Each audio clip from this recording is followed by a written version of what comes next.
လူတော်တော်များများစိတ်ထဲမှာပေါ့နော်ငါ second language တစ်ခုလောက်တတ်ထားရမယ်ဆိုရဲအတွေ့အလူတိုင်းမှာရှိရပေါ့နော်အဲ့ဒီထဲမှာကိုကဘယ်လိုမျိုး language ကိုတတ်ထားရမလဲဆိုတာကြတော့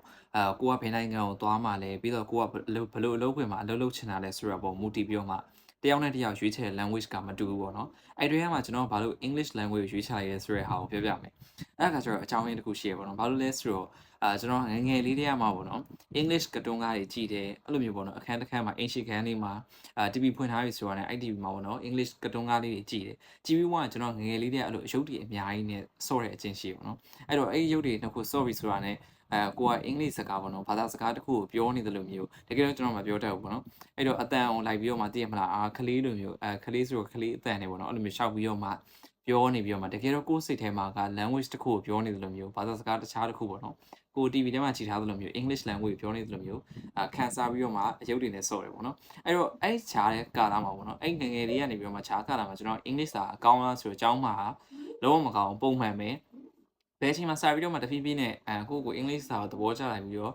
တဖြည်းဖြည်းနဲ့ကောင်းလာလို့ခံစားရတယ်ဆိုတော့9တန်း10တန်းလောက်မှာစပြီးတော့မှ okay ငါ English လိုနဲ့ပတ်သက်ပြီး English language နဲ့ပတ်သက်လာရင်စိတ်ဝင်စားတယ်စိတ်ဝင်စားရဆိုတော့အကြောင်း subject တစ်ခုအနေနဲ့မဟုတ်ဘဲနဲ့ဒီတိုင်းပို့ပြီးတော့မှစိတ်ဝင်စားရပေါ့နော်အဲ့တော့နွေရာသီ10တန်းနဲ့ပြီးသွားပြီဆိုတဲ့အချိန်ရောက်မှာ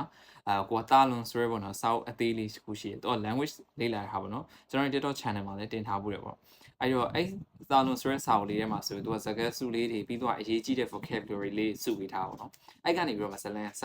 story စအဲ့ကပေါ့နော်အဲ့တော့အဲ့ဟာမှာတွားပြီးတော့မှဖတ်ကြည့်ရင်းနဲ့မှာကိုကလိုက်ပြီးတော့မှပြောကြည့်တယ်ပြောကြည့်နေမှာ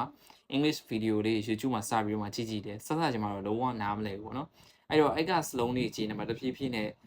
ကိုကနားနဲ့စင်စိတ်တွေပေါက်လာပြီးတော့အိမ်မှာအမားကလည်းအရင်တော့အဲ့ခေတ်ကပေါ့နော် English speaking တွေဘာတွေကကျတော့ရုံးနေပါရင်မှာဆိုလုံးဝတက်ထားမိတယ်မှာပါဖြစ်တဲ့အတွက်သူကလည်းဒီ English speaking သွားတက်ထားတဲ့စာအုပ်လေးရှိရပေါ့နော် grammar စာအုပ်လေးရှိရအဲ့ဒါလေးကိုလိုက်ပြီးတော့မှဖတ်ကြည့်ရင်လည်းကိုကသာ self study လုပ်ရင်းနဲ့မှာတဖြည်းဖြည်းနဲ့တက်လာတော့နော်အဲ့တော့ဘယ်မှာ seriously စပြီးတော့မှလေ့လာလဲဆိုတော့2020လောက်မှာ covid တွေဖြစ်တဲ့အချိန်မှာကျတော့ကိုကကျွန်တော်လည်းစပြီးတော့မှအလုပ်တစ်ခုလုပ်နေပြီပြီးသွားပြီးတော့အဲ့ဒီအလုပ်ကပြန်တဲ့အချိန်မှာပေါ့နော်ကိုကအိမ်မှာပြင်းတယ်ဖုန်းလည်းသိမ့်မသုံးချင်တာဖြစ်တဲ့အတွက် learning language တစ်ခုစပြီးတော့မှလုပ်မယ်ဆိုရင်စဉ်းစားနေပြီးတော့မှ English language စပြီးတော့မှတဖြည်းဖြည်းချင်းလေ့လာနေမှာကိုကသာ self study လုပ်နေမှာ seriously ပြောနိုင်တော့တာပေါ့နော်အဲ့တော့ဒါကတော့ကျွန်တော်ရဲ့ဒီ language learning လုပ်တဲ့ journey ပေါ့နော်အဲ့ကနေပြီးတော့မှကျွန်တော်အခုချိန်ထိနေ့တိုင်းစဉ်းစားမပြတ် learning language ကိုlanguage တစ်ခု learning နဲ့လုပ်နေတယ်ပြီးတော့ကိုယ်တိုင်နဲ့ practice လုပ်တယ်ပေါ့နော်အဲ့တော့ language တစ်ခုကိုကိုကဘလို့အချိန်နေမျိုးမှာရွေးချယ်မလဲဆိုတော့ရှင်းသွားရင်တို့မြင်နေမှာပေါ့နော်အဲ့တော့ကျွန်တော်ဆိုရွေးချယ်ရတဲ့အကြောင်းရင်းကကျတော့ဘာဖြစ်လဲဆိုတော့ကိုကငငယ်လေးထဲမှာဒီ language ကိုသဘောကျတယ်ပြီးတော့ရင်ကိုယ့်ရဲ့ second language အနေနဲ့ဖြစ်ချင်နေရကြောင်းမလို့ပေါ့နော်ရွေးချယ်လိုက်တာအဲ့တော့ကိုယ့်အနေနဲ့ရွေးချယ်မယ်ဆိုရင်ကျတော့အရင်ဆုံး clear ကိုပေါ့နော်ကိုကဘာလို့ချင်တာလဲဥပမာဂျပန်သွားမယ်သူအတွက်ဆိုရင်တေချာပေါက် Japanese ကိုလေ့လာတာသူ့အတွက်အကောင်းဆုံး chance ပဲပေါ့ဘာဖြစ်လို့ဆိုတော့သူအဲ့မှာအလုပ်လုပ်ကြမယ်အဲ့တော့တချို့သူတွေပြောတာရှိဘူးလေကိုကထိုင်းရောက်နေပြီပြီးတော့ကိုကအင်္ဂလိပ်စာလေ့လာမှလိုက်